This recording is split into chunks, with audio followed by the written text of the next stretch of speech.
Newton uncle के sir पे Apple गिरने की कहानी तो हम सभी ने सुनी है। आज हम ये देखेंगे कि उस एप्पल को गिरने में कितना टाइम लगा था।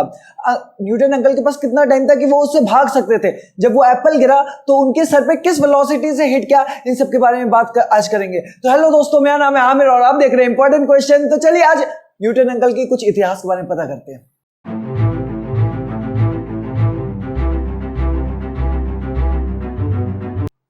तो जैसा कि आपको दिख रहा है, न्यूटन अंकल बड़े आराम से एक एप्पल ट्री के नीचे बैठ के पढ़ रहे थे। वो क्या कर रहे थे क्या नहीं कर रहे थे, उन्होंने सही में एप्पल गिरने की वजह से ग्रेविटी की डिस्कवरी की, ये सब हमें नहीं पता। हम सिंपली उनकी एक कहानी के बारे में जिक्र कर रहे हैं। वो कहानी क्या थी कि एप्पल गिरा। तो हमें आज बेसिकली काम क्या है कि उस एप्पल को गिरने में और न्यूटन अंकल को हिट करने में, मैं अंकल इसलिए यूज करता हूँ एज अ रिस्पेक्ट, ठीक है। तो न्यूटन अंकल को हिट करने में कितना टाइम लगा ये हम देखेंगे, ठीक है। तो वो देखेंगे, और जब गिरा तो किस वेलोसिटी से हिट करता वो देखेंगे। और हम ये भी देखेंगे कि अगर उसकी जगह एक नारियल गिर जाता तो उसकी वेलोसिटी क्या होती, ठीक है, वो भी देखेंगे। ओके, तो हम ये सब चीज देखने की कोशिश करेंगे। तो चलिए शुरू करते हैं। मोशन अंडर ग्रेविटी, सबसे पहली बात है जो हमारा ये सब चीज है वो किसके अंदर होगा, वो ग्रेविटी के अंदर। उन्होंने ये तो डिस्कवरी कर लिया था कि यहाँ पे जो सारा काम हुआ वो ग्रेविटी की वजह से हुआ। ग्रेविटी क्या है उसके बारे में थोड़ा सा देख लो। अब इसको कुछ इस टाइप से पहले समझने की कोशिश करो, फिर मैं उसका फ्रेम चेंज कर दूंगा और तुम्हारे लिए आसान हो जाएगा, ठीक है। मान लो एक कार है, ये एक अंकल नहीं, अंकल अभी आप जाएं, ठीक है। ये एक कार है हमारे पास। मेरी ड्राइंग की तारीफ मत करना, बहुत अच्छी बनाता हूँ, ठीक है। ये कार है, इस कार की इनिशियल वेलोसिटी थी इधर की तरफ 40 मीटर पर सेकेंड, ओके। मैंने क्या किया, मैंने इसको ये जब टाइम t इक्वल टू 0 पे मैंने इसको एक रिटार्डेशन प्रोवाइड किया। रिटार्डेशन प्रोवाइड करना मतलब कि एक नेगेटिव एक्सेलरेशन, इसके बारे में मैंने जिक्र किया था। नेगेटिव एक्सेलरेशन ही क्या होती है, रिटार्डेशन होता है, ठीक है। तो उसको नेगेटिव एक्सेलरेशन मिली 10 मीटर पर सेकेंड स्क्वायर की, ओके। तो ये इस टाइप से हुआ। अब क्या होगा, अब मैं बोलूं कि ये वेलोसिटी अब क्या होगा, धीरे धीरे तुम्हें पता है नेगेटिव डायरेक्शन में एक्सेलरेशन लग रही है, तो इसके कुछ टाइम बाद क्या हो जाएगी, वेलोसिटी जीरो हो जाएगी। तो वेलोसिटी कब जीरो हो जाएगी, तो वेलोसिटी जीरो होने के लिए क्या पता है, हमें एक फॉर्मूला पता है, v is equal to u plus a t, okay. ये इस टाइप से होगा। तो वेलोसिटी कितना होना, फाइनली जीरो होना है। u कितना, u 40 मीटर पर सेकंड है, और प्लस a। अब देखो कि हमने मोशन स्ट्रेट लाइन में बोला है, हमेशा बात किया कि एक साइड को पॉजिटिव लेंगे, दूसरी साइड को नेगेटिव लेंगे। तो कार जिस डायरेक्शन में जा रही है वो पॉजिटिव है, तो इसकी वेलोसिटी मैंने प्लस 40 पुट किया। एक्सेलरेशन अपोजिट डायरेक्शन में ले रखी है, तो इसलिए माइनस मैं 10 पुट करूंगा, प्लस -10 इंटू में t। अब ये -10 इस साइड आ जाएगा और क्या आ जाएगा, -10t इज इक्वल टू 40 और -10 प्लस 10 हो जाएगा और t is equal to 4 second. ये सिंपल तरीका निकल गया। मतलब क्या पता चला कि अगर नेगेटिव एक्सेलरेशन लग रही होगी तो ये पार्टिकल जिस वेलोसिटी से चल रहा था धीरे धीरे जाके रुक जाएगा, और फिर क्या होगा, फिर उसके बाद आगे क्या होगा, फिर अब उसको एक्सेलरेशन इस डायरेक्शन में मिलेगी तो चलना किधर शुरू कर देगा, वापस इधर आना शुरू कर देगा। तो मतलब इसका क्या होगा कि ये कार आगे जाएगी और कुछ जगह पे तक जाएगी और फिर क्या होगी, फिर वापस आने लगेगी, ठीक है। तो कितना दूर जाएगी ये भी दिखाएंगे। तो मान लेते हैं कि वो कितनी दूर जाएगी, निकालते हैं। तो v square minus u square equal to 2as से निकाल सकता हूं मैं। तो v तो फाइनली जीरो होने वाला है, तो जीरो का square v square minus u square is equal to 2as, ये फॉर्मूला लगा रहा हूं। तो v तो जीरो, इनिशियली वेलोसिटी कितनी थी 40 की थी, तो 40 का square is equal to 2a कितना नेगेटिव है 10, और s कितना, s ही तो हमें निकालना है, ठीक है। तो ये तो माइनस हो जाएगा, ये -40 का square 1600 is equal to -20s, ठीक है। एक जीरो से एक जीरो कट गया, तो ये कितना आ गया, ये माइनस से माइनस भी कट जाएगा, ये s आ गया 80 मीटर, ओके। तो हमें पता चला क्या कि 80 मीटर जाएगा अगर ये इस टाइप से चलता है। तो अब देखो ये मैंने हॉरिजॉन्टली एक्सेलरेशन वाला क्यों लिया, कि हॉरिजॉन्टल में रिटार्डेशन लगा के ऐसे सवाल क्यों करवाए, क्योंकि वर्टिकल को डायरेक्ट समझ पाना तुम्हारे लिए थोड़ा सा भी इशू बनेगा। इसलिए तुम पहले इसको समझ लो कि अगर रिटार्डेशन लग रहा है, एक्सेलरेशन अपोजिट काम कर रही है किसके, इनिशियल वेलोसिटी के, तो क्या होगा, पार्टिकल पहले धीरे धीरे वेलोसिटी कम करेगा और रुकेगा, फिर वापस उसी पाथ पे जिस पाथ से गया उसी पाथ से वापस आना शुरू कर देगा। अब इससे आगे मैं पूछता हूं कि वापस आना शुरू कर देगा, वापस आने लगेगा तो धीरे धीरे वेलोसिटी बढ़नी शुरू हो जाएगी। कैसे, अब देखो जैसे वो जीरो पे जाके रुक गया था, ये इस पॉइंट पे जीरो पे आके रुक गया था, अब यहां से ये किधर चलना शुरू करेगा, इधर चलना शुरू करेगा। पहले वेलोसिटी जीरो, फिर 1 सेकंड बाद कितना हो जाएगी, 10 मीटर पर सेकंड हो जाएगी, क्योंकि एक्सेलरेशन क्या होता है, चेंज इन वेलोसिटी पर सेकंड, ठीक है। एक सेकंड में कितनी चेंज आ रही है, तो अभी 10 है, फिर अगले सेकंड में क्या हो जाएगी 20 हो जाएगी, फिर अगले सेकंड में 30 हो जाएगी, फिर अगले सेकंड में 40 हो जाएगी, ठीक है। तो इस टाइप से वेलोसिटी बढ़ती चली जाएगी, ओके। तो ये हमने हॉरिजॉन्टल की बात कर ली। अब देखो जैसे ही कोई चीज वर्टिकल में आती है कि ये अभी एक्स एक्सिस पे हम बात करते हैं कि सारी चीजें जमीन के प्लेन में चलेगी, अब हम क्या करेंगे, चीजों को ना ऊपर फेंकेंगे, ऊपर। जैसे तुमने कभी हाई कैच की प्रैक्टिस किया है, जैसे बॉल ऊपर फेंका है, कभी फेंका ही होगा। जैसे मैं क्रिकेट खेलता था तो हम हमेशा क्या करते थे कि कैच की प्रैक्टिस क्या करते थे, तो बॉल को ऊपर फेंकते थे और फिर वो नीचे आती थी, कैच करके देखते थे, ठीक है। तो बॉल कितनी ऊपर जाएगी, हम कितने की वेलोसिटी से फेंक रहे हैं, और वो ऊपर जाके नीचे क्यों आ रही है, तो नीचे आने का तरीका वही है, जो ग्रेविटी, जो न्यूटन अंकल को दिक्कत हुई थी वही हमें भी प्रॉब्लम क्रिएट कर रहा है। ये प्रॉब्लम क्रिएट नहीं कर रहा है, असल में क्या है, न्यूटन अंकल को जिसने हेल्प किया कि ये नीचे क्यों आ रही है, तो वही चीज हमें भी हेल्प कर देगी, ग्रेविटी नीचे ला रही है। अब ग्रेविटी असल में बात क्या है, एक फोर्स लगाती है। मैं तुम्हें सिंपल सी बात है आगे बता दूं, ग्रेविटी एक फोर्स लगा देती है। फोर्स जो होता है, फोर्स हमेशा बॉडी में एक्सेलरेशन क्रिएट करता है, ठीक है। तो जो ग्रेविटी की वजह से एक्सेलरेशन मिलेगा उसको हम कहेंगे एक्सेलरेशन ड्यू टू ग्रेविटी। और वो हमेशा क्या करेगा, वो एक्सेलरेशन हमेशा क्या लगेगा, नीचे की तरफ। वो चीजों को चाहेगा कि नीचे की तरफ आना शुरू कर दे, तो वो हमेशा एक्सेलरेशन नीचे की तरफ लगाएगा, ओके। तो याद रखना, जब चीजें ऊपर की तरफ जा रही होगी तो उसको हम पॉजिटिव डायरेक्शन में रखेंगे, और जो चीजें नीचे की तरफ होंगे उसको हम नेगेटिव डायरेक्शन में रखेंगे और नेगेटिव लिया करेंगे, ठीक है। तो अब मोशन अंडर ग्रेविटी को मेन समझाता हूं कि सेम इसी तरीके से सोचो कि ये बॉल होता, और इस बॉल को मैंने ऊपर 40 मीटर पर सेकंड से फेंका, ऊपर किस वेलोसिटी से फेंका, 40 मीटर पर सेकंड से, और नीचे उसको क्या लगेगा, नीचे उसको एक्सेलरेशन ड्यू टू ग्रेविटी लग जाएगा, जिसको हम स्मॉल जी से डिनोट करेंगे, जिसकी वैल्यू 9.8 होती है। फॉर कन्वीनियंस के हिसाब से मैं क्या लूंगा, 10 लेके चलूंगा। अगर गिवन है तो तुम्हें अगर गिवन होगा कि जी को 10 ले लो तो तुम 10 ले लेना, अदरवाइज कितनी लोगे, 9.8। ये 9th क्लास में बताई गई है, ठीक है। खैर मैं इसको क्लियर करता हूं, और क्लियर ये रहा क्लियर। तो अब मैं क्या बात बोलूंगा कि एक बॉल है, ये ग्राउंड है, और ग्राउंड से एक बॉल को फेंका गया ऊपर 40 मीटर पर सेकंड से, ठीक है। तो इसमें तुम्हें ये नहीं बोला जाएगा कि रिटार्डेशन कितने का लग रहा है या एक्सेलरेशन कितने का लग रहा है। अगर तुम्हें बोला गया कि ये ऊपर फेंका गया, चीजों को क्या ऊपर फेंका गया, तो तुम्हें ऑटोमेटिकली ही दिमाग में आना चाहिए कि भाई अर्थ की ग्रेविटी का काम आएगा यहाँ पे, और वो चीज को क्या करेगी, नीचे पुल करने की कोशिश करेगी, ठीक है। तो नीचे कितने की इससे पुल करेगी, तो मान लेते ये अभी 40 से जा रहा था, और मैं नीचे ग्रेविटी की मान लेता हूँ अभी 10 मान लेता हूँ, फिर अगले केस में जी लेके करूंगा, एक जनरल रिजल्ट निकलवाऊंगा तुमसे, ठीक है। अभी ये मान लेते 10 लग रहा है, ठीक है, 10 मीटर पर सेकंड स्क्वायर। अब बोलेगा भाई कितनी देर में ये अपनी मैक्सिमम हाइट पे पहुंच जाएगा, तो कितना टाइम लगेगा इसको टॉप पे पहुंचने में।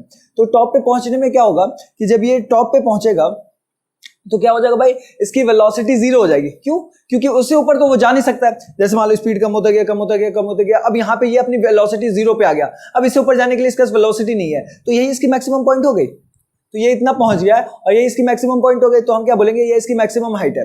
और यहाँ तक पहुंचने में उसने टाइम कितना लिया, जितने देर में इसकी वेलोसिटी 0 हुई है। तो वेलोसिटी 0 कब हुई है, v = u + at।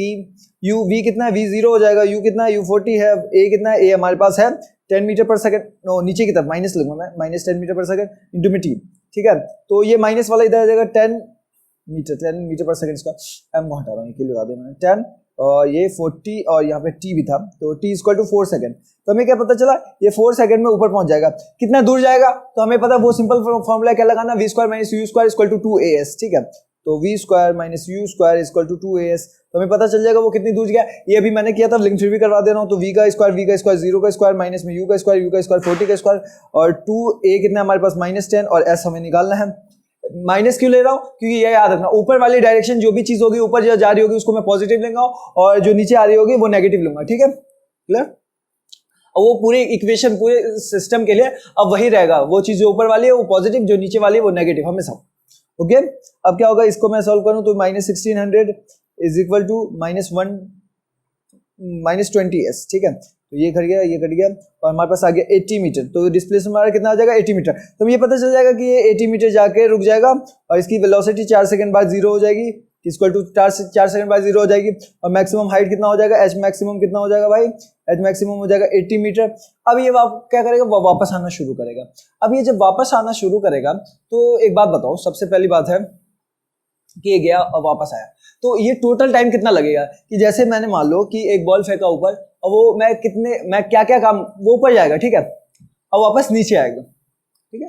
तो कितना टाइम लगेगा उसको वापस जाके वापस आने में, ठीक है।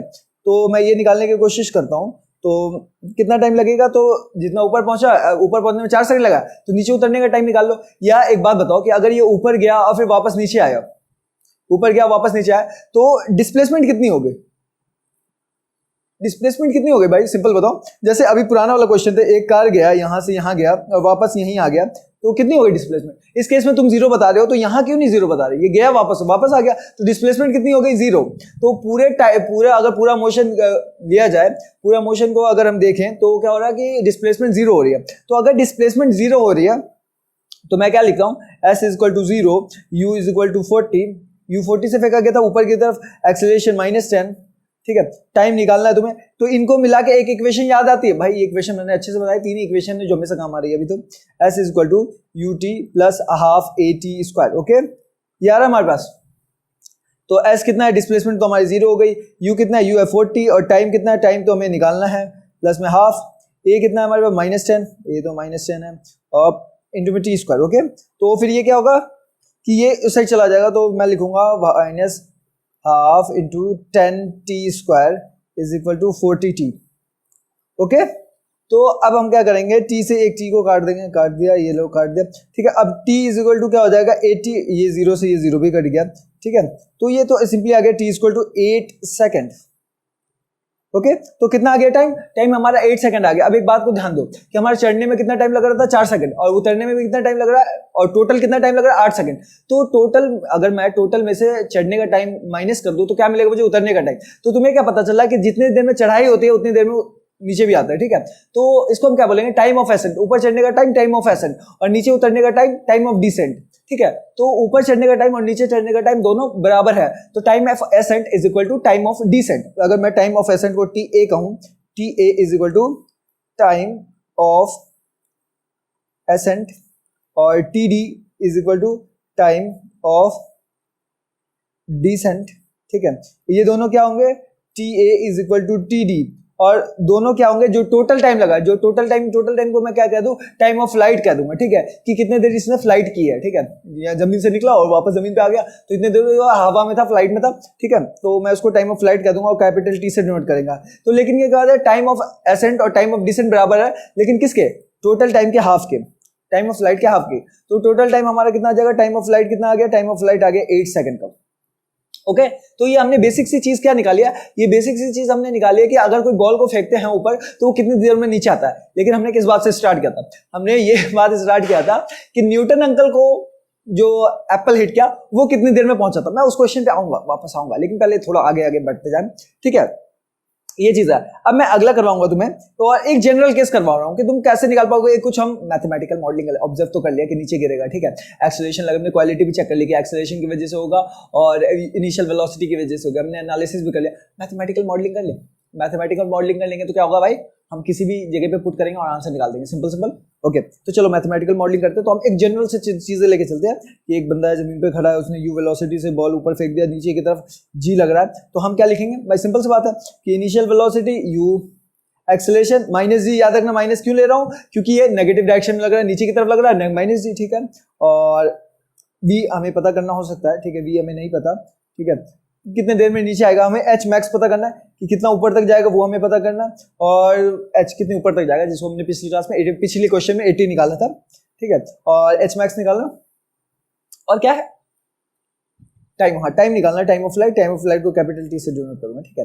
तो मैं सबसे पहला कोशिश करता हूँ कि टाइम ऑफ फ्लाइट निकाल दूं। टाइम ऑफ फ्लाइट निकालना सबसे आसान काम है, क्यों, क्योंकि हमें पता है कि वो जब पूरा ऊपर से नीचे आएगा तो टोटल डिस्प्लेसमेंट कितनी हो जाएगी, 0 हो चुकी होगी। तो हम अपना वही वाला फॉर्मूला लगाते हैं, s is equal to u t plus half a t square, okay, ये लगाया मैंने। तो एस को तो मैं 0 पुट कर दूंगा, क्यों, क्योंकि ओवरऑल डिस्प्लेसमेंट कितनी हो गई, 0 हो गई, ठीक है। और यू कितना है, यू हमारे पास यू ही है, इनिशियल वेलोसिटी यू दे रखा, और जो टाइम होगा पूरा टाइम ऑफ फ्लाइट, ये टी की जगह क्या पुट करूंगा मैं, टाइम ऑफ फ्लाइट, जो ऊपर जाके वापस नीचे आने में लगा, ठीक है। तो ये टाइम ऑफ फ्लाइट आ गया प्लस हाफ, ए की जगह मैं माइनस जी पुट कर दूंगा, और टी की जगह मैं फिर से capital T time of flight put कर दूंगा, ठीक है। अब ये पूरा टाइम इस साइड आ जाएगा, तो क्या हो जाएगा, half g t square is equal to u into t, ये टी से टी कट गया, तो ये कितना आ गया हमारे पास, ये हमारे पास टाइम जो आ गया वो कितना आ गया, 2u/g, ओके। तो ये हमारा क्या आ गया, टाइम ऑफ फ्लाइट आ गया। और हमें एक बात पता है कि टाइम ऑफ फ्लाइट ही आ गया। तो अगर इसको मैं चेक करना है तो पुराने वाले क्वेश्चन में लगा के चेक करके देख लेते हैं। तो पुराने वाले क्वेश्चन में क्या था, 40 मीटर पर सेकंड से ऊपर जा रहा था और g 10 की थी, तो मैं 40 मीटर पर डालूंगा, तो u को 40 डाला और g को 10 डाला, तो ये डालो एक बार जरा, 2 इंटू में 40 इंटू में अपॉन में 10 तो 0 कट गया 8 सेकंड। हाँ तो ये हमारा आया था, तो मतलब सही आया। तो ये हमारी एक मैथमेटिकल मॉडलिंग हो गई। अब क्या बात है, अब इस पे तुम प्रेडिक्ट कर सकते हो कि ठीक है, मैं अभी बात क्या हो रही है, वो अभी भी न्यूटन अंकल वाला सवाल हम सॉल्व नहीं कर सकते। क्यों? क्योंकि न्यूटन अंकल ने क्या कहा था, न्यूटन अंकल ने कहा था कि उसको कहाँ से होना चाहिए, वो ऊपर से आना चाहिए। ठीक है, वो चीजें क्या थी, वो ऊपर से छूट रही थी तब नीचे गिर रही थी। यहाँ पे किसी ने, और ये वाला केस क्या है कि मैं जमीन से फेंकूंगा फिर ऊपर जाएगा फिर नीचे आएगा, तो टाइम कितना लगेगा। ठीक है, तो ये अलग केस है। वहां तक पहुंच रहे, धीरे धीरे स्टेप बाय स्टेप वहां तक पहुंचेंगे। ठीक है, तो टाइम कितना आ गया, टाइम आ गया हमारा 2u/g। अब ये हमारे मैथमेटिकल मॉडलिंग आ गया। अब इस बेस पे तुम प्रेडिक्शन कर लो। ठीक है, मैं अगर 60 से फेंकता हूं तो वो कितने देर में नीचे आएगा, सपोज g = 10 लेना, तो 60 से फेंकता हूं तो 2 × 60 अपॉन में 10, तो मतलब 10 की 0 और 60 की 0 कट जाएगी, 12 सेकंड लगेगा। अगर मैं 80 से फेंकता हूं तो कितना लगेगा, 16 सेकंड लगेगा। अगर मैं 100 से फेंकता हूं तो 20 सेकंड लगेगा। ये कैसे निकाल रहा हूं तुम करके देख सकते हो। ठीक है, तो ये अलग अलग प्रेडिक्शन है। ठीक है, तो तुम आराम से कर सकते हो। अब देखो, अब मान लो कि मैं क्रिकेट खेल रहा हूँ दोस्त के साथ, ठीक है, और उसने बोला भाई कैचिंग प्रैक्टिस करते हैं, लेकिन अचानक क्या है कि मुझे किसी को मैसेज करना है, टेक्स्ट करना है, और मुझे टेक्स्ट में लगेगा, टेक्स्ट में कितना टाइम लगेगा, मुझे टेक्स्ट करने में लगेगा, सपोज करो कि 10 सेकंड लग जाएगा। ठीक है, टेक्स्ट करने में लग जाएगा 10 सेकंड। ठीक है, तो मैं क्या करूंगा कि भाई मेरा जो टाइम आए, ठीक है, मेरा जो टाइम आए वो कितना आ जाए, 10 सेकंड आ जाए वो नीचे आने में। ठीक है, तो मैं आराम से क्या, मैं बॉल फेंक करके मुझे 10 सेकंड टाइम मिले, तो वो स्पीड क्या होगी, वो स्पीड क्या होगी, मुझे टाइप भी करना है मैसेज। ठीक है, तो मैंने कैलकुलेट किया, मैं फिजिक्स का बंदा, मुझे फिजिक्स आती है। ठीक है, तो मैं क्या करूंगा भाई कि मैं फेंकूंगा 50 मीटर पर सेकंड से। ठीक है, ये वेलोसिटी कैसे, मान लो मेरे पास कुछ मशीन है लगी हुई, ठीक है, उस हिसाब से। तो मैंने बॉल फेंका 50 मीटर पर सेकंड से, तो अब वो कितना टाइम लगेगा, वो ऊपर जाएगा और नीचे आएगा, और उसमें कितना लगेगा, 52 × 50 अपॉन 10, मतलब 10 सेकंड लगेगा इसको मुझे नीचे आने में वापस इसको। ठीक है, और 10 सेकंड के बीच में मैं मैसेज कर चुका हूँ। ठीक है, फिर मैं दोबारा बॉल फेंकने के लिए तैयार हो जाऊंगा। सिंपल बात है यार, फिजिक्स हर जगह काम में आएगी, हर जगह। तुम अगर फिजिक्स पढ़ रहे हो तो तुम डेली लाइफ के बहुत सारे सवाल सॉल्व कर सकते हो। जैसे अभी आगे करेंगे हम अलग अलग जगह पे। ठीक है, हम छत से खड़े होकर ऊपर बॉल फेंकेंगे। ठीक है, और भी काम करेंगे, देखो अलग अलग जगह पे। ठीक है, बॉल हो सकता है हम कुछ और फेंक दें। ठीक है, किसी बंदे को भी फेंक दें। ठीक है, मजाक मत, किसी फेंक मत देना। ठीक है, तो अभी ये टाइम आ गया हमारे पास। अब क्या है, एच मैक्स कितना आएगा वो निकालते हैं।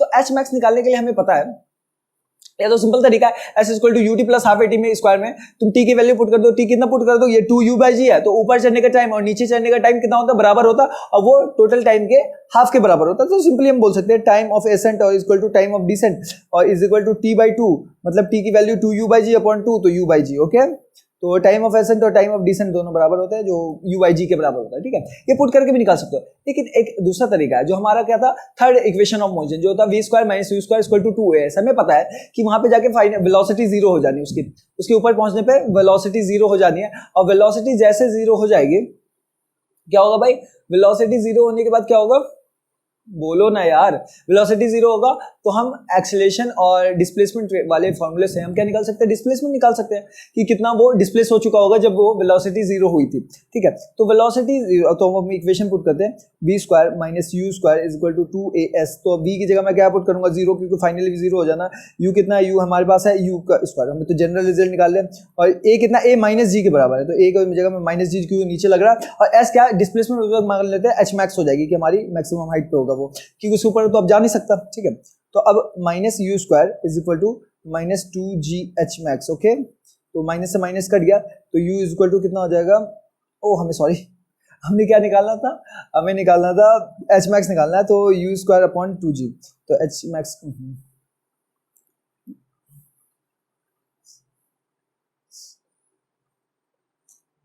u² upon 2g = h max। तो h max की वैल्यू क्या आ जाएगी, u² अपॉन 2g। तो ये हमारा मैक्सिमम हाइट आ गया। अब हम एक बार चेक कर लेते हैं कि हमारा वैल्यू सही आया नहीं आया। तो लास्ट क्वेश्चन में हम जाते हैं, पीछे वाले क्वेश्चन में, और उसको फेंका था हमने 40 मीटर पर सेकंड से और आया था 80, तो 40 मीटर पर सेकंड से फेंको, तो 40 मीटर पर सेकंड से फेंका तो 14 का स्क्वायर 1600 अपॉन में 20, तो ये हाँ ये 80 आता है। ठीक है, तो 1600 अपॉन में 20 कितना हो जाएगा, ये देखो 1600 अपॉन में 20, 1 0 से 1 0 कट गया, 2 180 आ गया। ठीक है, 160 180 आ गया। ठीक है, 180 नहीं 80 आ गया। ठीक है, u² अपॉन 2g। तो हमारे कुछ फॉर्मूले बन गए। हमारे फॉर्मूले देखो, फॉर्मूले अच्छे से याद रखना है, इसके साथ बहुत सारी चीजें हैं, फॉर्मूले इतने अच्छे से याद रख लो ठीक है। मैं कभी और बताऊंगा कि फॉर्मूले याद रखने का क्या फायदा होता है, लेकिन अभी मेरी बात को याद रख के चलो कि फॉर्मूले हमें एकदम अच्छे से याद करने के, कभी फॉर्मूले ना भूल पाए। जैसे क्वांटिटी दिखे वैसे क्या आ जाए, तुम्हारे फॉर्मूले दिमाग में स्ट्राइक हो जानी चाहिए। जैसे मैं हमेशा बोलता हूँ ना, V U A और T पूछा गया तो हमारे दिमाग में एक इक्वेशन आती है फॉर V = U + AT। बस ऐसे ही करके तुम फॉर्मूले याद रखो, तुम्हारे क्वेश्चन बड़े आसानी से बनने शुरू हो जाएंगे, ठीक है। तो ये हमारे 3 रिजल्ट है, जनरली उनको हम एक जगह करके लिख लेते हैं कि टाइम ऑफ फ्लाइट कितनी आ गई भाई, 2u/g। तो अगर कोई पूछता है कि अगर मैं इसको जमीन, लेकिन ये केस याद रखना, ये केस क्या है कि मैं इसको जमीन से खड़े होकर ऊपर फेंकूंगा और वापस वो नीचे आएगा, तो कितना टाइम लगेगा, 2u/g, ओके। और मैं अगर मानता हूँ कि hmax कितनी ऊपर तक जाएगा, तो कितनी ऊपर तक जाएगा, तो u²/2g इतना ऊपर जाएगा, ठीक है। और ऊपर पहुंचने में कितना टाइम लगेगा, वो टाइम ऑफ एसेंट होगा या टाइम ऑफ डिसेंट होगा। ऊपर पहुंचने का टाइम u/g और इतना ही क्या होगा, टाइम ऑफ डिसेंट भी होगा, ओके। तो ये हमारे कुछ फॉर्मूले हैं जो अभी हमने डिराइव किए, ठीक है। तो ये ऊपर जाके नीचे आने के लिए। अब लेकिन फिर भी बात तुम किसको बोलोगे कि न्यूटन अंकल की बात पे आ जाऊंगा यार, आ जाऊंगा, न्यूटन अंकल की भी बात पे आ जाऊंगा, लेकिन पहले उससे पहले एक चीज देखते हैं, एक क्वेश्चन, ठीक है। ये क्या बोल रहा है कि एक a ball is thrown vertically upward with a velocity of 20 metre पर सेकंड, ठीक है। तो एक बॉल है जिसको ऊपर फेंका गया 20 मीटर पर सेकंड से, एग्जांपल नंबर 3.4 एनसीईआरटी का, from a top of multi storey building, ठीक है। एक ऊंची बिल्डिंग है, उसके ऊपर से एक बॉल को हमने फेंका, क्या 20 मीटर पर सेकंड से ऊपर फेंका।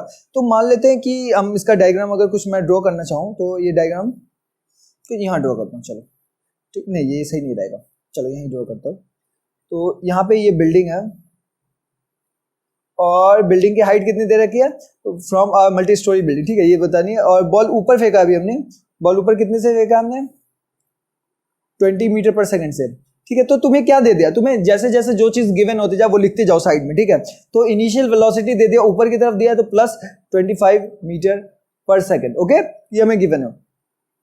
द हाइट ऑफ द, देखो अब एक चीज और, इसको ऊपर फेंका गया तो सबसे बड़ी बात है कि तुम्हारे दिमाग में क्या स्ट्राइक हो गई कि इसको एक्सेलरेशन मिल जाएगी, किसकी वजह से, ग्रेविटी की वजह से। कितनी मिल जाएगी, -g, ओके। तो a = -g, ओके। तो ये मैंने लगा लिया, ठीक है। -g मैं 9.8 ले सकता हूँ, 10 ले सकता हूँ, देखो यहाँ पे g बोला 10 लेने के लिए, तो मैं यहाँ पे -10 ले लेता हूँ, ओके।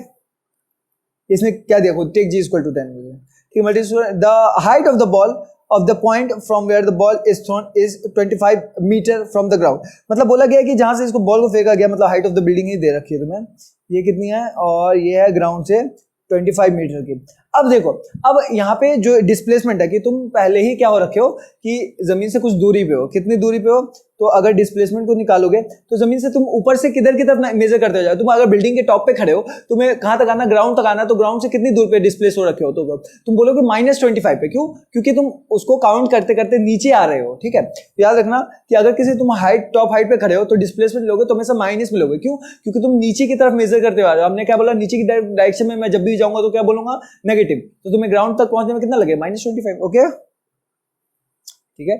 तो -25 मीटर, ये भी हमें दे रखा है। अब हमें क्या बोला गया, how high will the ball rise. तो सबसे पहली बात है कि how high will the ball rise, तो हम इसको बता सकते हैं कितना ऊंचा बॉल उठेगा, ठीक है।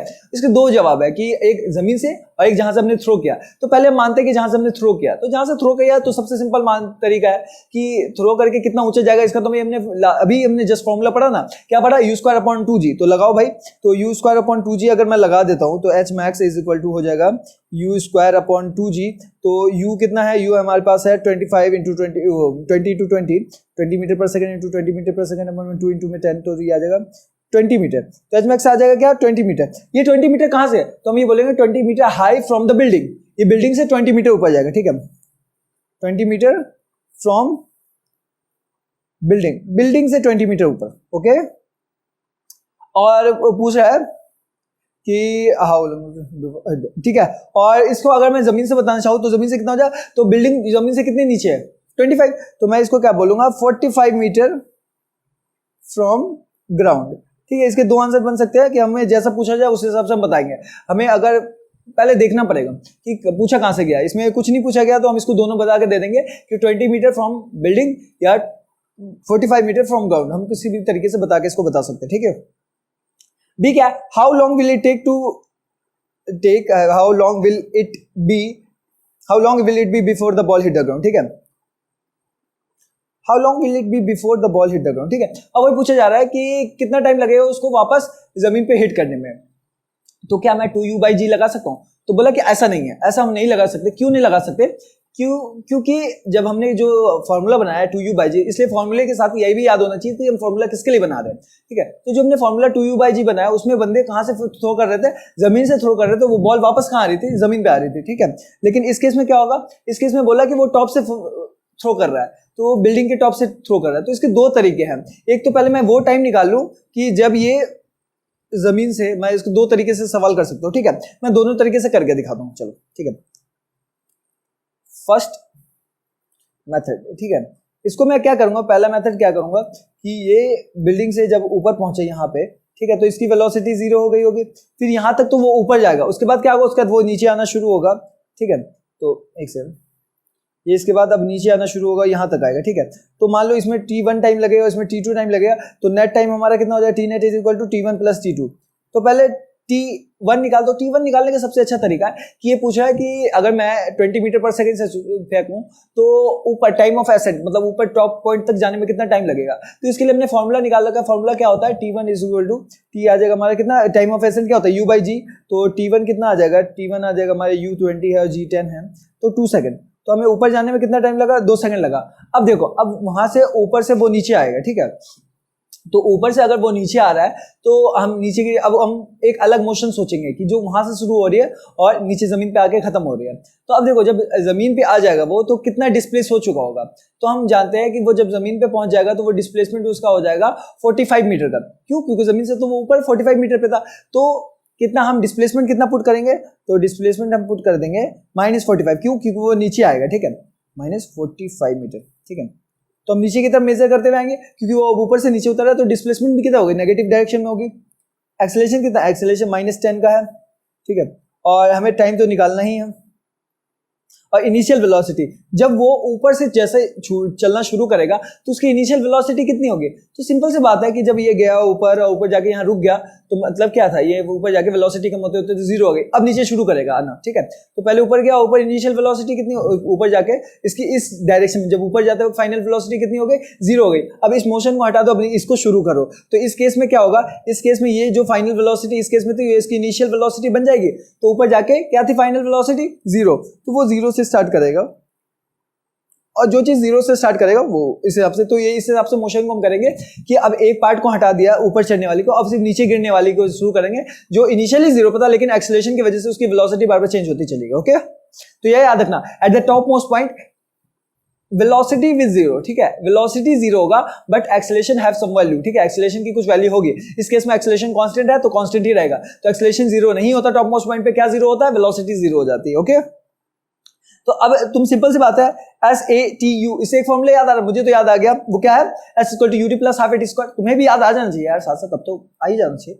तो S = UT + ½ AT², S = UT + ½ AT²। Value put कर दो, S की वैल्यू -45, U की वैल्यू ऊपर, U तो 0 था तो ये तो 0 हो जाएगा, इंटू में T 0 ही हो जाएगा। हाफ A की जगह मैं -G पुट करूंगा और G 10 था तो मैं 10 पुट कर दूं, अभी कर देता हूँ, ठीक है, 10 T², ठीक है। तो यहाँ पे आ जाएगा, सिंपल सी बात है, -45 = -5T²। 2 से 10 को काट दिया, 5T², ये कट गया, ये तो T² = 9, T² = 9, और T की वैल्यू क्या आ जाएगी, +-3, और मैं प्लस वाली वैल्यू लेंगे क्योंकि टाइम नेगेटिव में नहीं होता, तो T = +3, ठीक है। तो ऊपर जाने का टाइम कितना था, 2 सेकंड, और नीचे उतरने का टाइम 5 सेकंड, ठीक है। तो ऊपर जाने का टाइम और नीचे उतरने का टाइम दोनों को ऐसे ही ऐड कर दो, कितना हो गया, T1 + T2 Tnet मिलेगा। तो ऊपर जाने का टाइम 2 सेकंड और नीचे उतरने का टाइम 3 सेकंड, तो 5 सेकंड, टोटल टाइम कितना हो जाएगा, Tnet कितना आ गया, 5 सेकंड। तो इसमें दो तरीके से मैंने किया, दो तरीका क्या था कि एक तो पहले ऊपर चढ़ने वाला टाइम लिया मैंने कि ऊपर चढ़ने में इसको कितना टाइम लग गया, फिर दूसरा इसको, इस पार्ट को हटाया, इससे टाइम निकाल दिया। फिर मैंने दूसरा पार्ट किसको लिया कि ऊपर से मैंने मान लिया कि वो चलना शुरू कर रहा है 0 मीटर पर सेकंड से और पहुंच कर रहा है, जमीन तक पहुंच रहा है, जिसने टोटल डिस्प्लेसमेंट 45 मीटर की कर ली। तो ये दो तरीके थे मैंने निकालने के, ठीक है।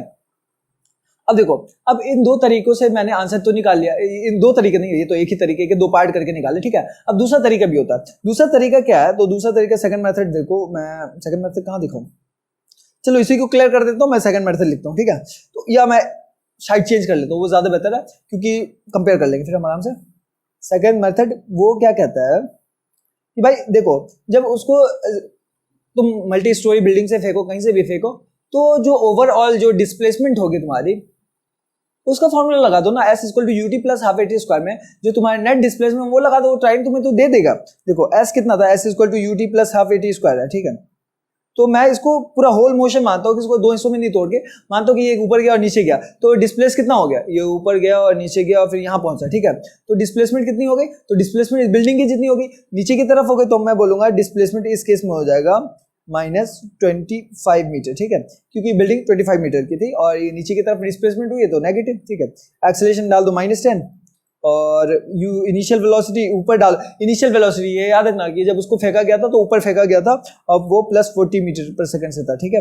और जो हमारा क्या निकालना है, टाइम निकालना है तुम्हें, ये टाइम निकाल दो। अब सिंपल सी बात है, equal to u t plus half a t square, formula ऊपर लिखा हुआ, डालो value -25 is equal to 40 into t plus में हाफ इंटू में -10 इंटू में टी स्क्वायर, ओके। वैल्यू डालो -25 is equal to 40 t minus में 5 टी स्क्वायर, ओके। अब मैं इसको ले आऊँगा 5t square minus 40t plus में माइनस में 25 इज इक्वल टू 0। ये क्वाड्रेटिक इक्वेशन बन गया, जिसको मैं फर्दर और क्या कर सकता हूँ, इसको और डिवाइड कर सकता हूँ। तो मैं थोड़ा सा जगह लेता हूँ अगर हो गया तो, ठीक है। तो t square minus 8t minus 5 is equal to 0, ये हमारा क्वाड्रेटिक इक्वेशन बन गया। अब इसका क्या तरीका भाई, वो अपना फॉर्मूला लगा दो, तो क्या होता है x equal to minus b plus minus b square under root b square minus 4ac upon 2a, ये वाला फॉर्मूला पता है ना, x इक्वल टू क्या होता है minus b plus minus under root b square minus 4ac upon 2a, ये वाला फॉर्मूला लगाओ तो यहाँ से t मिल जाएगी क्योंकि ये t में क्वाड्रेटिक इक्वेशन है, ठीक है।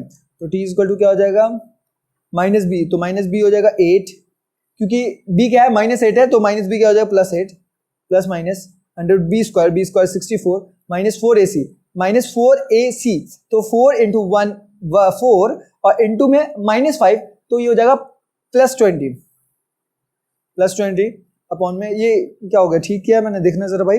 हाँ, एक गलती मैंने की है कि यहाँ पे टाइम जो है वो हमारा 20 मीटर पर सेकंड है, 50 नहीं है, 40 नहीं है, 20 मीटर पर सेकंड है। तो मैं इन सब जब 40 जहाँ भी पुट किया है मैंने उनको 20 करूँगा,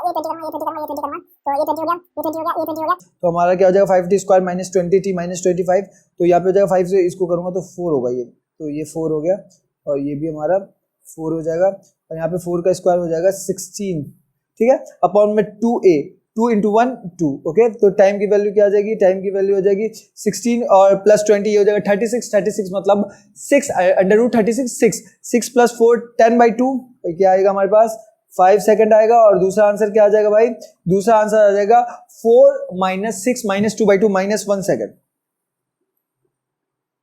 ठीक है। तो दो वैल्यू आई, तो दो वैल्यू क्या आई, अब हम टाइम तो नेगेटिव में नहीं लिखेंगे वो पता है, लेकिन -1 सेकंड क्या मतलब कि अगर तुमने बॉल को फेंका था, ठीक है, बॉल को 20 मीटर पर सेकंड से ऊपर फेंका, तो अगर ये बॉल मान लो पहले फेंकी गई होती, अगर बॉल पहले फेंकी गई होती 1 सेकंड पहले वो जमीन पे होता, ठीक है। तो बस वही बताने के -1 सेकंड कि 1 सेकंड पहले भी वो जमीन पे होता अगर 40 से फेंकी गई है, ठीक है। तो इसका मैं ये मतलब पता चलता है, लेकिन हमें उसके बारे में निकालना है। और ये देखो टाइम कितना आ गया 5 सेकंड, तो उससे भी हमारा 5 सेकंड आया था, लेकिन दूसरा वाला आंसर हमारे लिए ज्यादा कन्वीनियंट था, ठीक है। तो इसलिए ये मेथड हम यूज करते हैं। अब देखो, अब वापस हम उस पे आते हैं, अपने क्या नाम थे हमारे, न्यूटन अंकल पे। न्यूटन अंकल के सर पे सेब गिरी, तो सेब जब गिरेगी हमें निकालना है कि कितनी देर में वो हिट किया। तो एक नॉर्मल जो हमारा एप्पल का ट्री होता है उसकी हाइट होती है, मान लो कि जहाँ पे एप्पल लगे हुए 10 मीटर, ठीक है, वो 10 मीटर ऊपर होता है, ठीक है। तो मान लेते हैं कि हमारे पास जो हाइट थी वो ऊपर थी 10 मीटर, ऊपर से नीचे गिरेगा तो -10 मीटर, ओके, इतना मान लेते हैं। नीचे मान लो कि एप्पल अंकल बैठे हुए थे और या बैठे हुए मान लो, तो उनके सर पे गिरी एप्पल, तो कुछ हाइट माइनस भी कर देते हैं, ठीक है, तो क्योंकि उनको सर को हिट करनी पड़ेगी, ठीक है। तो जो टोटल डिस्प्लेसमेंट हो जाएगी हमारी, ये तो इसकी, ये मैंने जो डिस्प्लेसमेंट बताई है किसकी, एप्पल ट्री की बताई है। फिर क्या हो गया, फिर हमारे पास जो देखो मान लो ये यहाँ से यहाँ तक की हाइट जो है वो 10 मीटर है, ठीक है, लेकिन एप्पल को गिरना कहाँ तक है, यहाँ तक है। तो ये मान लेता हूँ मैं कि ये 8 मीटर है और ये जो बैठे थे वो बैठे 2 इंसान 2 मीटर का थोड़ी बैठा होगा, 1 मीटर का बैठा होगा। अगर कोई इंसान बैठा तो ज़्यादा से ज़्यादा 1 मीटर जगह कवर कर रहा होगा, ठीक है। तो मैं इसको 9 मीटर ले लेता हूँ, 9 मीटर, और ये अंकल है हमारे न्यूटन अंकल 1 मीटर के, ठीक है। तो उसको जो हमारे एप्पल को उसको कितना डिस्टेंस ट्रैवल करना है, नीचे की तरफ ट्रैवल करना है उसको 9 मीटर, ठीक है। तो मैं मान लेता हूँ कि -9 मीटर जो एस नेट है वो आ गया -9 मीटर, इतना उनके सर पे गिरना। अगर लेटे होते तो मैं मान लेता पूरा 10 मीटर होता, ठीक है। तो एक्सेलरेशन कितना लगे नीचे की तरफ गिरने के लिए, एक्सेलरेशन जो मिलती है एक्सेलरेशन जो मिलती है, एक्सेलरेशन कितने की मिलती है, -10 मीटर पर सेकंड स्क्वायर की। ओके, अब उसको नीचे गिरने में कितना टाइम लगेगा ये निकालना है। तो ये देखो ऊपर से शुरू किया और जब जो गिरेगा तो उसकी वेलोसिटी कितनी होगी, 0 इनिशियल वेलोसिटी, क्योंकि उसको किसी ने थोड़ी किया है वो तो ऐसे छूट गया, तो पहले इनिशियल वेलोसिटी 0, ठीक है। तो जब भी कोई ऐसी बॉडी, ये याद रखना, जब भी कोई ऐसी बॉडी जो ऊपर से छूट जाए उसको हम कहेंगे ऊपर से छूट जाए, या मैं उसको बिना वेलोसिटी के ड्रॉप करूं और उसको सिर्फ नीचे की तरफ एक्सेलरेट करने वाला कौन हो, एक्सेलरेशन ड्यू टू ग्रेविटी हो, तो हम इस केस को कहेंगे फ्री फॉल, कि वो फ्री फॉल में गिर रहा है। फ्री फॉल मतलब क्या, इनिशियल वेलोसिटी 0, तो एप्पल भी कैसे गिरा होगा, फ्री फॉल में गिरा होगा, ठीक है। अब मान लिया ये u0, अब u, a, s और हमें t निकालना, t आराम से निकाल दोगे भाई, तो t की वैल्यू क्या आ जाएगी, s equal to ut plus half at square से निकालोगे हम, तो हम इसी s क्या होगा, मैं 9 पुट करूंगा, u कितना है 0 है, तो हाफ को ये और t -10 ले ले तो मैं t, और t निकालना है मुझे, तो ये आ जाएगा 5, तो 9/5, और ये -9 था ना, तो ये माइनस और ये माइनस कट जाएगा, -10। देखो मैं एक बार फिर से तुम्हें काफी जल्दीबाजी में कर दी मैंने, अब मैं एक सेकंड दोबारा करता हूँ। तो s equal to ut plus half at square, तो s की वैल्यू क्या है, -9 है, -9 पुट किया, u की 0 टाइम इसके साथ मल्टीप्लाई हो जाए प्लस हाफ, a कितना है -10 और t कितना है, t स्क्वायर है ये, तो t तो हमें निकालना ही है, तो मैं क्या करूँगा, -9 is equal to -5t square. Okay, तो यहाँ से माइनस कट गए और क्या बचेगा हमारे पास, 9/5t स्क्वायर, मतलब टाइम की वैल्यू क्या आ जाएगी, टाइम की वैल्यू आ जाएगी 3/√5 सेकेंड। तो इतना टाइम है, इतना टाइम था कि न्यूटन अंकल के सर पे सेब गिरने में, ये तकरीबन 1 सेकेंड 1.1 सेकेंड के करीब लगा होगा इनको यहाँ तक गिरने में, ठीक है। अब देखो कि इतना कम टाइम में अंकल उठ के जाना भी चाहे तो नहीं जा सकते, तो 1 सेकेंड से ज्यादा, क्योंकि हमारा रिएक्शन टाइम भी होता है ना कुछ, जैसे अगर कोई सामने से बच्चा आ रहा है, ठीक है, मैं एक कार चला रहा हूँ, ठीक है, वो स्कूल का जोन है, वहां से अचानक बच्चा आ गया, ठीक है, तो मुझे ये प्रोसेस करने में कि मुझे ब्रेक लगाना है, तो मुझे अपने ब्रेन को बताना होगा कि भाई ब्रेक लगा लो अब, तो इसमें टाइम निकल जाता है। तो किसी चीज को भी प्रोसेस कर पाने में जो टाइम लगता है उसको हम रिएक्शन टाइम कहते हैं। तो इसको तुम्हारा रिएक्शन टाइम कितना है पता तुम्हें, नहीं पता, चलो मैं इसको नेक्स्ट क्लास में रिएक्शन टाइम निकलवाना तुम्हें सिखाऊंगा, तुम लोग सब अपने अपना रिएक्शन टाइम निकाल के बता देना कि कौन कितनी जल्दी रिएक्ट करता है, और जो जितनी जल्दी रिएक्ट कर पाए वो उतना बेटर है एंट्रेंस लेवल के लिए। क्यों, क्योंकि अगर तुमने भाई एग्जाम में क्वेश्चन आया तो तुम्हारा रिएक्शन टाइम क्या होगा कि तुमने वो क्वेश्चन पढ़ा और तुम्हारे दिमाग में फॉर्मूले स्ट्राइक कर जाए, तो जितनी जल्दी स्ट्राइक कर जाए उतना तुम्हारा बेहतर है, ठीक है। तो t इक्वल टू कितना है, 3/√5 सेकंड, तो इतना टाइम लगा था न्यूटन अंकल को सर पे सेब गिरने। कितनी वेलोसिटी से हिट किया था वो निकालोगे क्या, तो उसको निकालने का तरीका क्या, v square minus u square equal to 2as, हमें डिस्टेंस गिवन है, एक्सेलरेशन गिवन है, इनिशियल वेलोसिटी गिवन है, v निकाल सकते हैं, तो v square minus u square is equal to 2as, ठीक है। तो v की वैल्यू क्या है, v तो हमें निकालना ही है, माइनस u की वैल्यू तो 0, इनिशियली 0 है, क्योंकि इस कंडीशन को हम क्या कहते हैं, फ्री फॉल का कंडीशन कहते हैं। 2 इंटू a कितना -g और इंटू में ये है h, जितना भी डिस्प्लेस होकर जमीन तक आएगा वो h, ठीक है। तो मैं मानता हूँ v स्क्वायर जो होगा मेरा, v square is equal to -2 into में 10 इंटू में h कितना हो गया 9 मीटर, ठीक है। तो v square is equal to -20 into 9, ठीक है, तो ये आ जाएगा v square is equal to -180। ये -180 क्यों आ रहा है, तो माइनस इसलिए आ रहा है क्योंकि नेगेटिव डायरेक्शन, वेलोसिटी उस वक्त जब नीचे जा रहा होगा तो उसकी वेलोसिटी क्या होगी, नेगेटिव डायरेक्शन में, तो यहाँ पे नेगेटिव साइन इंडिकेट करना है, वरना v क्या होगा, v हमारे पास होगा √180, और ये √180 क्या होगा, √180 मतलब 9 इंटू 20, तो या मैं लिख सकता हूँ 9 इंटू 20, या फिर मैं इसको बहुत अलग अलग तरीके से, इसको क्या √180 को क्या लिख सकते हो, छोड़ दो, √180 मीटर पर सेकंड, ठीक बात है, सिंपल में, और ये नेगेटिव डायरेक्शन में होगा तो इसलिए क्या होगा, बस v इक्वल टू -√180 मीटर पर सेकंड। तो हमारा सिंपल आ जाएगा कि v क्या होगा, -180, यहाँ पे माइनस क्या इंडिकेट कर रहा है, वो नेगेटिव डायरेक्शन में वेलोसिटी होगी, तो इनकी वेलोसिटी भी अप्रोक्सीमेटली किसके करीब होगी। तो मैं अगर फिर भी निकालना चाहूँ तो मैं क्या बोलूँगा, इसको 180 को मैं क्या लिख सकता हूँ,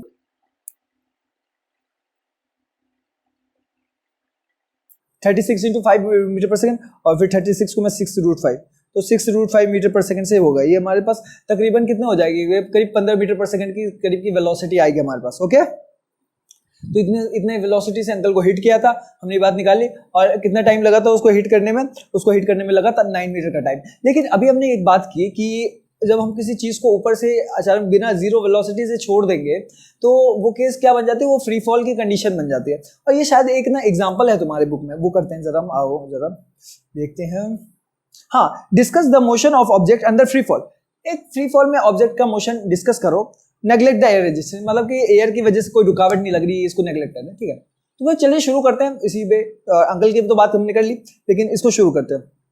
अब क्या होता है, फ्री फॉल की कंडीशन सबसे पहले क्या होगी, अगर कोई बॉडी फ्री फॉल में गिर रहा है तो इनिशियल वेलोसिटी 0 होगी और एक्सेलरेशन -g के बराबर होगी, ठीक है। बस ये चीजें ध्यान रख लो। अब वो जमीन पे गिरेगा तो जमीन पे गिरने में उसके पास दो चीज पूछी जा सकती है कि भाई जमीन में कितनी देर बाद गिर जाएगा, ठीक है। जमीन पे कितनी देर बाद गिर जाएगा और किस वेलोसिटी से गिरेगा, ये दो बात ही पूछी जाएगी हमसे, ठीक है। तो अगर मान लो कि वो जितना गिरेगा वो क्या हो जाएगा, h डिस्प्लेसमेंट h। वो जमीन से अगर इसको यहाँ से छोड़ा गया और ये जमीन यहाँ से h डिस्टेंस दूर पे है, ठीक है। ये जमीन या जहाँ पे भी गिरना है इसको, ये h मीटर दूर पे है, तो हम क्या बोलेंगे भाई कितना नीचे जाना है उसको, h जाना है, और नीचे जाना है तो माइनस साइन लगा दूंगा h। और मुझे क्या निकालना है कि वो स्पीड और साथ में क्या कि वो टाइम। तो मुझे स्पीड निकालना है, v निकालना है मुझे कि किस वेलोसिटी से हिट करेगा, और वो टाइम निकालना है कि किस टाइम पे हिट करेगा, ठीक है। तो ये दोनों चीज निकालनी है। तो मैं पहले टाइम के लिए करता हूँ। टाइम के लिए सबसे आसान तरीका क्या है कि s is equal to ut plus half at square निकालना। तो s is equal to ut plus half at square, ये लगाऊंगा मैं। s कितना है हमारे पास, s है माइनस h, और u कितना है, u तो हमारे पास 0 है, t से मल्टीप्लाई कर दो, प्लस हाफ इंटू a कितना है माइनस g है, नीचे की तरफ ही लग रहा है t स्क्वायर। तो ये क्या हो जाएगा, minus h is equal to 0 हो जाएगा, minus half g t square, ये हो गया, माइनस से माइनस कट गया, तो t की वैल्यू क्या आ जाएगी, t की वैल्यू आ जाएगी 2h/g, okay, under root. t की वैल्यू क्या आ गई, अंडर रूट 2h/g। तो एक बात पता चल गया कि अब हम सिंपल सी बात कह सकेंगे कि अगर कोई पार्टिकल ऊपर से गिर रहा है और नीचे गिरने में उसको किसी h हाइट तक गिरने में उसको कितना टाइम लगेगा, तो रूट 2h/g इतना टाइम लगेगा, ठीक है। अगर मैं इस बात को फिर चेक करना चाहूँ तो क्या न्यूटन अंकल वाले क्वेश्चन में पुट करता है, हाइट क्या थी 9 मीटर थी, ठीक है। तो t इक्वल टू क्या हो जाएगा 18/10, ओके, 2 × 9 18, ठीक है। तो t equal to 1.8 time 1.8 second. उसमें हमने गलती की थी क्या, देखना जरा कि जरा न्यूटन अंकल पे वापस आते हैं। तो न्यूटन अंकल कहाँ गए, ये रहे। तो इसने क्या था, हमारा जो टाइम आया था वो क्या था, हमने निकाला तो था t स्क्वायर इक्वल टू 9/5। तो 9/5, हाँ इसको तुमने ऐसे ही छोड़ दिया था, कोई इशू नहीं है, हमने 9/5 छोड़ दिया, और या 3/√5 एक ही चीज़ है, कोई मतलब नहीं है उसका। तो यही आंसर आएगा हमारा, जो क्या था इस केस में कितना आया, रूट 1.8 सेकेंड। तो इतना कम टाइम लगता है उसको पहुंचने में, ठीक है। अब एक h हाइट गिर जाने में न्यूटन के केस में। अब हमें वेलोसिटी भी चेक करनी है कि वेलोसिटी कितनी होगी जब वो जमीन को हिट करेगा। तो वेलोसिटी कितनी होगी, तो इसके लिए मैं क्या करूँ, v square minus u square equal to 2as, ठीक है। तो मैं वो फॉर्मूला लगाता हूँ, v square minus u square equal to 2as। तो v कितना हो जाएगा, तो v हमें निकालना ही है, तो v का स्क्वायर तो निकालना ही है, माइनस u का स्क्वायर कितना हो जाएगा, 0 का स्क्वायर होकर, और ये 2a कितना है हमारे पास, माइनस में 10, और इंटू में s कितना है हमारे पास, जो इतना उतरेगा वो है, मान लिया कि h हाइट उतर जाएगा, तो h मैक्स, h जितना भी h होगा, h मैक्स लूँ या h ले लूँ, छोड़ो यार, h ले ले, ठीक है। तो v square is equal to -2, और h g की जगह मैं वैल्यू नहीं पुट करा क्योंकि मुझे फॉर्मूला निकालना है, तो ये g रखना -2gs। तो हमें पता है ये नेगेटिव साइन क्या इंडिकेट कर रहा है, नीचे की तरफ वेलोसिटी होगी। तो v की वैल्यू कितनी हो जाएगी, v की वैल्यू हो जाएगी रूट 2gh, और क्या होगा, v हमारी ये आ जाएगी, और ये क्या होगा डाउनवर्ड, ये नीचे की तरफ होगी इसलिए नेगेटिव था, ओके। तो टाइम ये आ गया और ये क्या आ गया, वेलोसिटी आ गई। तो अभी ये याद रखना कि जब बॉडी को किसी को हम ऐसे सिंपली छोड़ दें तो वो क्या होगा कि वो जमीन तक पहुंचने में कितना टाइम लगेगा, तो वो हम कैसे निकालेंगे, वो निकालेंगे अंडर रूट 2h/g से। और क्या बोला जा रहा है कि कितने वेलोसिटी से वो जमीन को हिट करेगा, तो वो अंडर रूट 2gh से वो जमीन को हिट करेगा, ठीक है। तो ये बातें की हमने मोशन अंडर ग्रेविटी के अंदर, ठीक है, कि ग्रेविटी में अगर कोई चीज ऊपर फेंकी जाए तो क्या होगा, और किसी चीज को ऊपर से फेंक दी जाए तो क्या होगा, इन सब के बारे में हमने आज डिस्कस किया। अब एक बात बताओ, मैंने एक बात और कही थी कि अगर नारियल गिर जाता तो क्या होता, तो हम बेसिकली क्या मानते हैं कि नारियल का वेट ज्यादा होता है, ठीक है, मास ज्यादा होता है और एप्पल के कंपेयर में, ठीक है। लेकिन बट हमारे फॉर्मूले में मास का कोई जिक्र नहीं है, तो मतलब क्या होता है कि जिस वेलोसिटी से हमारी एप्पल गिरेगी उसी वेलोसिटी से हमारा नारियल कोकोनट भी गिरता, तो कोई फर्क नहीं पड़ता। तो आज की क्लास में हमारा बस इतना ही, तो मिलते हैं नेक्स्ट लेक्चर में जहां पे अलग अलग बात करेंगे। और बेसिकली हम ये देखेंगे कि अगर हमारे सामने कोई आ जाता है, चलते हुए गाड़ी चलाते वक्त कोई आ जाता है, तो हमारा रिएक्शन टाइम कितना है उसको कैसे कैलकुलेट करने, वो हम नेक्स्ट क्लास में देखेंगे, और भी बहुत सारी बातें करेंगे नेक्स्ट क्लास में। तो आज के लिए बस इतना ही, थैंक यू।